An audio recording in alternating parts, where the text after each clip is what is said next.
पहला शॉट हो चुका है, मैं अपनी चाय पी रही हूँ और मैं पोहा खा रही हूँ सेट पे ही बैठ के, क्योंकि अभी सीन की कटिंग चल रही है तो मैं आराम से बैठी हुई हूँ और यहाँ पे बाकी काफ़ी कुछ जो है काम चल रहा है।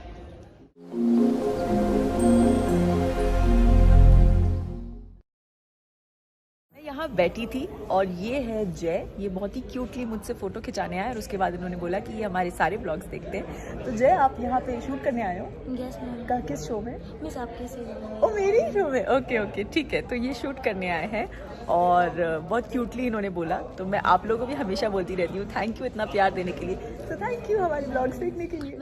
अब मैंने कर लिया है change for the next scene और देखिए मैंने क्या पहना है। एक मिनट, ये ब्लाउज याद है आप लोगों को? जब हम इस बार सिमर का लुक टेस्ट कर रहे थे तो मैम ने मुझे फोन किया और मैम ने वो वाली फोटो भेजी मुझे जो मैंने आप लोगों के साथ दिवाली का ब्लॉग शेयर किया था, जिसमें अलग अलग साड़ी के लुक थे। और मैम ने बोला मुझे ये बहुत अच्छा लग रहा है, ये तो तुम जरूर ट्राई करना, रश्मि मैम ने। तो मैं बड़ी एक्साइटेड हो गई, मैं बोला अरे वाह। एंड आप सोच रहे होंगे मैंने पिछले ब्लॉग में भी बिगिनिंग में यही कपड़े पहने थे, मैं आज भी यही कपड़े पहन के बैठी हूँ। ऐसा होता है कि जो कंटिन्यूटी की ड्रेस है वो कई समय तक चलती है, और क्योंकि अभी हम शो की शुरुआत कर रहे हैं और काफी सारे एपिसोड्स हम पैरेलली शूट कर रहे हैं, तो एक दिन में 3-4 चेंजेस होते हैं। और जब यही इसी मतलब टेलीकास्ट वाइज ये सेम डे का जब मैं सीन शूट करती हूँ तो दोबारा ये कपड़े पहनने पड़ते हैं। मेरे पास बहुत टाइम है तो मैं कुछ टाइम पास करती। बहुत वक्त हो गया है, आज का जो मेरा गैप था वो काफ़ी लंबा हो गया, तो मैं सो गई थी थोड़ी देर, इसलिए अभी मैं उठ गई और टचअप हो गया। लेकिन अभी भी थोड़ा सा वक्त है, करीब 1-1.5 घंटा है मेरे पास। कई बार होता है जब ज़्यादा आर्टिस्ट के सीन्स होते हैं ना, आपको बहुत वक्त मिलता है आराम करने के लिए, और इस वक्त का हमेशा सदुपयोग करना चाहिए, क्योंकि आप में से कई लोगों ने बोला था कि मेरा ये जो वर्ड है ये बिल्कुल सही है, तो मेरी हिंदी बहुत अच्छी है। एंड आपको भी अगर अपनी कोई लैंग्वेज स्ट्रॉन्ग करनी है, आपको हिंदी एनहांस करनी है, आपको कोई नई लैंग्वेज सीखनी है, आपको अपनी इंग्लिश स्ट्रॉन्ग करनी है। बहुत सारे लोग होते हैं जो अपनी इंग्लिश बेटर करना चाहते हैं लेकिन जानते नहीं है कि कैसे। तो इस ऐप के बारे में मैंने आपको पिछली बार भी बताया था, it is called the Duolingo app. The Duolingo app पूरी तरह से फ्री है, ये सबसे बेस्ट ऐप मानी जाती है for language learning. And you know the best part, इसके बीच में कोई भी एडवर्टाइजमेंट या कुछ नहीं आता है, आप बहुत सुकून से अपना लर्निंग जो है वो कंप्लीट कर सकते हो। चलिए मैं दिखाती हूं। ये ऐप बहुत ही ज्यादा इजी और बहुत ही ज्यादा हेल्पफुल है। अब जैसे मैंने चुना है कि मुझे इंग्लिश सीखनी है, आप लोगों को दिखाने के लिए मैंने ये चुना है। अब ऊपर हिंदी में एक सवाल दिया हुआ है, घर का अनुवाद चुने, और यहाँ 4 फोटोज दी हुई हैं और नीचे उनका नाम लिखा हुआ है। तो मैं हाउस, तो अगर आपको नया वर्ड सीखना है तो आप उसका प्रोनाउंसिएशन करेक्ट सीख लेंगे। Correct answer. तो अभी हमने वर्ड सीख लिए। अब उसके बाद जो 3rd लेवल है, इसके अलग अलग लेवल्स होते हैं, सिर्फ 10 मिनट। तो यहाँ पे एक स्टेटमेंट दिया हुआ है इंग्लिश में which says my house is small. अब इसका हमें अनुवाद करना है हिंदी में, क्योंकि हम इंग्लिश सीख रहे हैं तो ये समझना चाहते हैं कि हमें पता है या नहीं। ये राइट आंसर। बस इसी तरह से आपको कई सारे लेवल्स क्रॉस करने, और हर लेवल पे आपको एक नया चैलेंज दिया जाता है for typing, listening and speaking the language. And जब आप अच्छा परफॉर्म करते हो तो इनका ये ड्यूओलिंगो आउल आके आपको बीच बीच में एनकरेज करता है, विच इज़ वेरी स्वीट। पूरा हुआ +10 पॉइंट और कॉम्बो बोनस +5 पॉइंट, क्योंकि मेरे सारे आंसर्स जो है वो करेक्ट थे। मैंने एक दिन का जो अपना लेवल है वो कंप्लीट कर लिया है। हाँ, मुझे आज एक गिफ्ट भी अनलॉक करने के लिए मिला है क्योंकि मेरा परफॉर्मेंस अच्छा था। तो आप इस ऐप को डाउनलोड करके अपने फ्री टाइम में जो भी नई भाषा आपको सीखनी है, क्योंकि नई चीजें सीखना कभी भी बंद नहीं करना चाहिए, तो अगर आपको अपनी कोई नई भाषा सीखनी है, अपनी स्किल्स को इन्हांस करना है, तो आप जरूर ट्राई कीजिए द ड्यूओलिंगो ऐप। और ये मेरे प्यारे से मग में मैं बना रही हूँ अपनी शाम की चाय। मेरा अभी डिप वाली चाय पीने का मन कर रहा था तो मैं वो बना रही हूँ।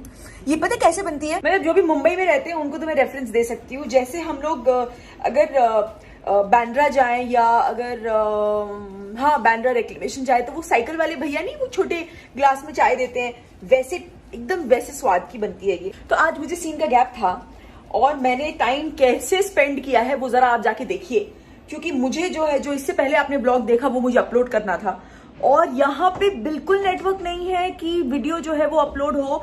तो मैं पूरे अपने स्टूडियो के एरिया में वो फोन ले लेके घूम रही थी और मैं नेटवर्क ढूंढ रही थी, और केतन जो है मेरे ऊपर हंसते हंसते शूट कर रहा था। ये देखो मेरे लिए चाय अभी चीनी लेके आया है ये तो ये मेरी चीनी आ गई है, अब मैं अपनी चाय बना देती हूँ और अभी मैं वो वाली क्लिप डाल रही हूँ। तो आप जाइए जरा देखिए कि मैंने कैसे नेटवर्क ढूंढा है और फिर भी मुझे नेटवर्क नहीं मिला। तो अब मैंने एक ही उपाय निकाला है कि अब मैं शूट किया करूंगी और मैं एडिट करके रख लिया करूंगी और मैं घर जाते ही अपलोड करूंगी। तो अब से या तो आपको मेरे ब्लॉग लेट मिलेंगे, मतलब 9:30-10 के आसपास, या अगर बहुत लेट हो गए तो फिर मैं अगले दिन सुबह डाल दिया करूंगी। सो वो मेरा थोड़ा इम्प्रॉम्प्टू डिसीजन ही होगा, so please bear with me. So ये शुरुआत हुई थी हमारी गार्डन में, क्योंकि हमने सोचा गार्डन तो खुला है, यहाँ तो नेटवर्क जरूर मिल जाएगा। पे नेटवर्क की बहुत प्रॉब्लम है। ये जियो का फोन है, ये वोडाफोन का फोन है, दोनों का ही नेटवर्क नहीं आ रहा। मैंने इसमें इसका हॉटस्पॉट लेके रखा है क्योंकि मुझे व्लॉग अपलोड करना है। अब पता नहीं, मैं हर कोने में तो घूम चुकी हूँ, थोड़ा और घूमती हूँ, देखती हूँ कहाँ नेटवर्क आता है। और फिर शुरू हुआ सिलसिला हर जगह जाने का, हर कोने में जाने का और ढूंढने का कि शायद यहाँ नेटवर्क मिल जाए, यहाँ मिल जाए। ये देखिए मैंने नीचे रख दिया, मुझे लगा एक जगह पे रखे रहूँगी तो शायद नेटवर्क आ जाए, पर तब भी नहीं आया। एक्चुअली मुझ में एक्साइटमेंट बहुत ज़्यादा थी क्योंकि वो पहला समर का व्लॉग था और मैं चाह रही थी कि जल्दी अपलोड हो जाए, इसलिए मैं हर जगह घूम रही थी। और फिर यहाँ पे जो वॉचमैन भैया बैठते हैं, मैंने उनसे भी पूछ लिया। मैंने सोचा कि वो तो यहाँ बैठते हैं, उनको तो पता होगा कौन से कोने में ज़्यादा नेटवर्क आता है। उन्होंने मुझे बताया, लेकिन वहाँ भी मुझे नेटवर्क नहीं मिला। 14 से 15% हुआ, 16 भी हो गया। अरे वाह, अब तक का सबसे जल्दी 1% का जंप। सो फाइनली मैंने बहुत देर तक चक्कर काट लिए और मैं बहुत ड्रेन आउट हो गई हूँ, लेकिन अब भी सिर्फ 21% हुआ है और इसकी बैटरी डेड होने वाली थी और इसी से वाईफाई चल रहा है क्योंकि इसमें जियो का कार्ड है। तो इससे मैं रूम आ गई हूँ और यहाँ पे थोड़ा ठीक ठाक नेटवर्क मिल रहा है फॉर्चुनेटली। तो इससे मैं ऐसे बैठी हूँ, इसको चार्जिंग पे लगा के और इसमें अपलोड हो रहा है। सो अब तक सिर्फ 30% अपलोड हुआ है और मुझे सीन के लिए बुला लिया है, तो अब मैंने सोचा कि मैं घर जाके ही अपलोड करूंगी। सो आज तो मैं बहुत ही लकी हो गई हूँ, सर ने मेरा पैकअप कर दिया है, बहुत ही जल्दी पैकअप हो गया है। एक लास्ट सीन था वो सर ने शूट नहीं किया क्योंकि सर ने कहा कि उसके लिए बहुत सारा वक्त चाहिए। सो ये these are very lucky days for actors, जब बीच में भी आराम करने का वक्त मिले और पैकअप भी जल्दी हो जाए। अब घर चलते हैं और सबको सरप्राइज देते हैं। मैं किसी को बताने नहीं वाली कि मेरा जल्दी पैकअप हो गया। और मैं ये निकल चुकी हूँ घर के लिए अपने फेवरेट टाइप के गाने सुनते हुए।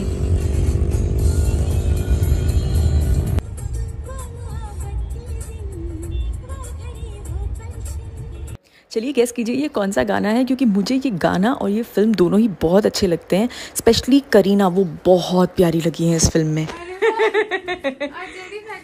यस, और 9 बजे होना था रोज की तरह, लेकिन मैं जल्दी आ गई। कितनी खुशी मिलती है। हाँ, मेरे स्कूल से जल्दी छुट्टी।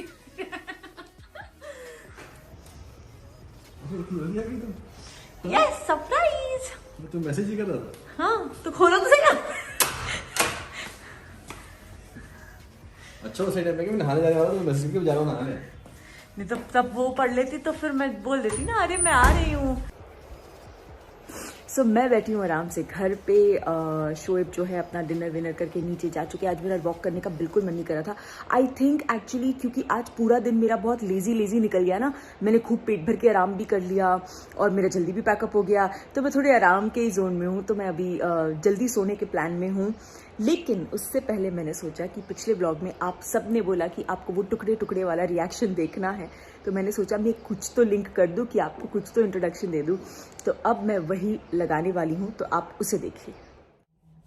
हाय गाइस, मैं हूं Dipika Kakar Ibrahim and welcome back to Dipika की दुनिया। और आज दीपिका की दुनिया में एक बहुत ही स्पेशल दिन है, इसलिए आज मैं आज की अपनी फीलिंग्स आपके साथ शेयर ना करूं, ये बिल्कुल भी सही नहीं होगा। आज ससुराल सिमर का 2 यानी कि 2nd सीजन का प्रोमो लॉन्च हुआ है और बस अभी कुछ घंटों पहले हुआ है। मैं शूट पे थी, मैं शूट से वापस आई और मैं बहुत बेसब्री से इंतजार कर रही थी कि ये प्रोमो रिलीज हो और मैं अपने मन की जो फीलिंग्स है वो आप सबके साथ शेयर करूं। इनफैक्ट प्रोमो जब रेडी होके आया था, जब मेरे शूट का जो फर्स्ट डे था, उस दिन जब रश्मि मैम ने मुझे प्रोमो दिखाया, तो वो प्रोमो देखने के बाद I was in tears, Rashmi ma'am was in tears, और उसके बाद मतलब हमें समझ में नहीं आ रहा था कि हम लोग रिएक्ट कैसे करें। वो म्यूजिक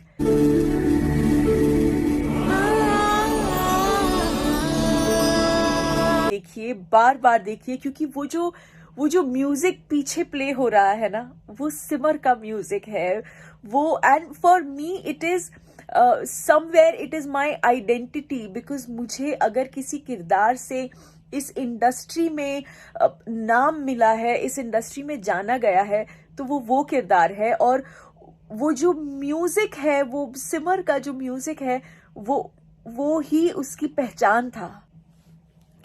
सो मैंने सोचा कि जब आज इतना स्पेशल डे है और मेरे लिए एक इतना स्पेशल लॉन्च हुआ है, तो आज क्यों ना मैं अपना रिएक्शन आप सबके साथ शेयर करूं, क्योंकि ये एक ऐसी चीज है जो मेरे दिल के बहुत करीब है, बहुत ज्यादा कनेक्टेड है। बहुत चीजें हैं जो इस शो के दौरान हुई। मुझे अपनी पहचान मिली, मुझे शोएब इस शो में मिले, बहुत बहुत बहुत सारी चीजें हैं। प्रोफेशनली मैं जो भी आज जिस मकाम पे पहुंची हूँ, वो सब इस शो की वजह से है। इस शो से पहली बार मैं अपने ऑडियंस से जुड़ी हूँ, मुझे इतना सारा प्यार मिला है और फिर उसके बाद वो प्यार बढ़ता ही चला गया। वो कहते हैं ना, मुझे ऐसा लगता है कि मेरी जो नींव थी इंडस्ट्री में, वो इतनी स्ट्रांग थी कि आगे फिर सब कुछ अच्छा ही अच्छा होता चला गया। So I owe it all to the show, and I definitely owe it to Rashmi ma'am and Colors and the entire team of SSK1. और आज जब सेकेंड सीजन लॉन्च हुआ है और जब उसका जो प्रोमो है, पहले बहुत ये था कि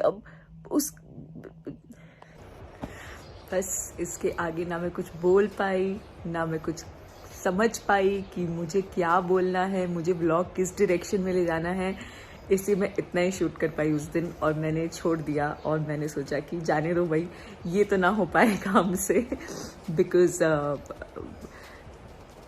काफ़ी इमोशनल थी मैं उस दिन। यही थी मेरी फीलिंग्स। मैं जानती हूँ मैं बहुत अच्छे से शूट भी नहीं कर पाई, it's just a talkie portion, क्योंकि उस दिन मैं इतनी ज़्यादा ओवरवेल्म हो गई थी और मैं इतने ज़्यादा टीयर्स में थी कि मुझे पता ही नहीं था मैं क्या बोल रही हूँ। तो इसलिए बाद में जब मैंने वो देखा, मैं बोला नहीं ये तो मैंने मतलब सेम चीज़ दोनों बार बोली है। बट आई रियली होप आप आप वो जो इमोशंस हैं आप प्लीज़ उसे देखिएगा। और आप लोगों ने इतना कहा उसके लिए थैंक यू कि आप मेरे इमोशंस देखना चाहते हैं। एंड आप लोगों को मैं एक बहुत बहुत बहुत बड़ा थैंक यू बोलना चाहूँगी, क्योंकि आप लोगों ने इतना हमारे प्रोमो को, ससुराल से बढ़कर 2 के प्रोमो को इतना ज़्यादा आप प्यार दे रहे हैं। It's such a warm welcome for Simar again, be it on any social platform और ऑन यूट्यूब। मतलब मेरी तो यूट्यूब फैमिली उस वक्त तो थी ही नहीं। सो अभी आप में से कई लोग बोल रहे हैं हमने सीजन 1 नहीं देखा था, लेकिन अब हम आपके लिए देखेंगे। So thank you so much, it means a lot. And कई लोगों ने बोला है कि मेरी मम्मी बहुत खुश होंगी, तो उन सबको थैंक यू सो मच। बस हमेशा यही दुआ कीजिएगा, क्योंकि एक शो बनाने में बहुत मेहनत लगती है। सिर्फ हमारी ही नहीं, पूरी यूनिट होती है, बहुत सारे लोगों की यूनिट होती है। लाइट दादा, स्पॉट दादा। अब अपनी इस जर्नी में मैं धीरे धीरे यही कोशिश करूँगी कि बिहाइंड द सीन की हमारी टीवी इंडस्ट्री की दुनिया क्या होती है, शूटिंग की दुनिया क्या होती है, वो मैं आपके साथ शेयर कर सकूँ। एंड हाँ, इस वक्त मेरे ब्लॉग्स थोड़े रिस्ट्रिक्टिव हैं, बिकॉज जैसा कि मैंने पिछले वीडियो में कहा था कि काफ़ी सारी चीज़ें हैं जो कॉन्फिडेंशियल होती हैं, मैं नहीं दिखा सकती। एंड वो जायज़ भी है, क्योंकि मज़ा तो तभी है जब आप सही वक्त पे सही चीज़ देखेंगे। तो बस आज का व्लॉग मैंने वैसे बहुत रैंडम बनाया है, सो आई रियली होप आपको अच्छा लगे। अगर आपको आज का व्लॉग अच्छा लगा होगा तो प्लीज़ इसे लाइक कीजिएगा, शेयर कीजिएगा और दीपिका की दुनिया को सब्सक्राइब कीजिएगा, क्योंकि अभी तो बहुत सारी मस्ती होने वाली है। Love you guys.